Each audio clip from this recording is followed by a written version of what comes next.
మొన్న ఎక్కడో ఒక ఇష్యూ జరిగింది. పసుపు రాసుకుంటుందంట ఒక ఆవిడ. దానికి పెద్ద ఇష్యూ చేశారంట. పసుపు అనేది యాంటీబయాటిక్ తెలుసా మీకు? అది శరీరానికి రాయడం మంచిదే, తప్పేం కాదు. కొంతమంది పాదాలకు రాసుకుంటారు, కొంతమంది ముఖానికి రాసుకుంటారు, కొంతమంది కాళ్ళ మధ్యలో పగుళ్ళు వస్తుంటాయి, దాంట్లో కూడా కొబ్బరి నూనె రాసి పసుపు రాస్తుంటారు. సో దేవుడి సృష్టిలో భాగం అయ్యా అది, దానికి తప్పేం లేదు. దాన్ని కూడా నువ్వు పోతద్దులో చూస్తే ఏమైనా బాగుందా? అది మంచి పద్ధతి కాదు. వాళ్ళు రాసుకుంటే రాసుకొని నీకేంది నొప్పి?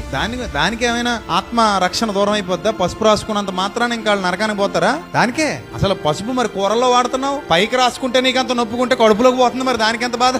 శరీరంలో కలిసిపోతుంది, మరి ఇంకా పెద్ద పాపేమో. ఎందుకంటే ఇలాంటి చిల్లర విషయాలను పోతద్దులో చెప్తారు. కొంతమంది పౌడర్ రాసుకున్న వాళ్ళు పాపాత్ములు అన్నాడంట మహానుభావుడు. ఇంకా పౌడర్ రాసుకుంటే పాపాత్ముడు, ఫెయిర్ అండ్ లవ్లీ రాసుకుంటే పాపాత్మురాలు. ఇంక పని పాట లేదు వీళ్ళకి. ఇక వాకింగ్ చెప్పడానికి చేతనవ్వక, బైబిల్లో ఏముందో తెలిసి చావక ఇలాంటివన్నీ పెట్టి అమాయకుల్ని ఇబ్బందులకు గురి చేస్తా ఉంటారు. సో వద్దు.